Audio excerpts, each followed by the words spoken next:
Nous sommes dans le 19e arrondissement de Paris, un bel après-midi d'été, rencontre avec une jeune épouse intégralement voilée et qui entend le rester. Interview exclusive de Florence Bouquilla pour Mots Croisés.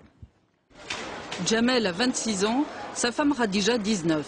Issue d'un milieu catholique très pratiquant, elle s'est convertie à l'islam il y a peu, comme son frère aîné. Aujourd'hui, elle porte le niqab. Je me suis convertie, ça doit être en août 2007. À peu près il y a 2 ans. J'ai d'abord étudié qu'est-ce qui est mieux approprié au niveau de la pudeur, qu'est-ce qui va me rapprocher de mon créateur. Et c'est là vraiment petit à petit qu'on m'a orientée vers ces différents types de voiles. On, c'est qui?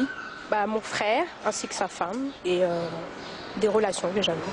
Vous portiez le niqab avant de rencontrer votre mari? Oui, oui, ça je tiens à préciser, je l'ai rencontré et il m'a rencontré comme ça. Et donc du coup, voilà quoi, ça prouve que c'est pas, on nous l'impose pas forcément quoi. C'est un choix qui est personnel. Il y a des gens qui se posent des questions, est-ce qu'elle a pas chaud ou est-ce qu'elle voit? Ça c'est des questions innocentes, bon on peut pas leur en vouloir, mais les gens vraiment qui vous insultent, moi j'estime que je suis comme tout le monde. Quand je rentre chez moi, j'enlève mon voile, je fais à manger, je suis un être humain. C'est pas parce que j'applique la religion à la lettre ou vraiment je suis vraiment très impliquée dans la religion que forcément je suis extrémiste. C'est un mot qui ne m'est pas approprié pour moi. Je vous dérange? Non. Pendant l'interview, une passante s'arrête, intriguée, presque révoltée. Vous êtes arrêtée parce que vous m'avez vu avec les niqab, voilà. Ouais. Et que vous voyez pas beaucoup de gens comme ça quoi. Ça m'effraie un peu même. Comme je vous dis, ça m'étonne pas parce que je commence à en voir pas mal, mais c'est effrayant.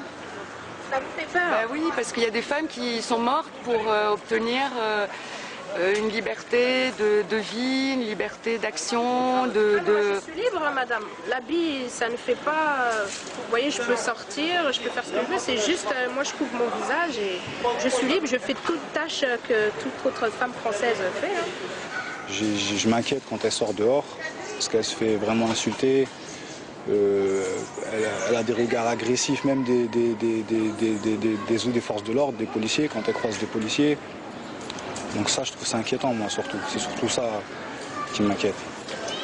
Si jamais une loi passait interdisant donc de porter le niqab, vous partiriez?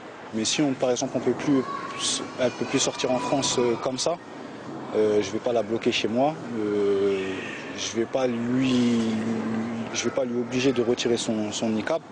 Donc le mieux que je puisse faire, c'est soit aller en Angleterre ou dans les autres pays européens, si je ne peux pas aller dans un pays musulman, pour aller dans un pays où elle puisse au moins marcher en sécurité dans la rue avec son niqab.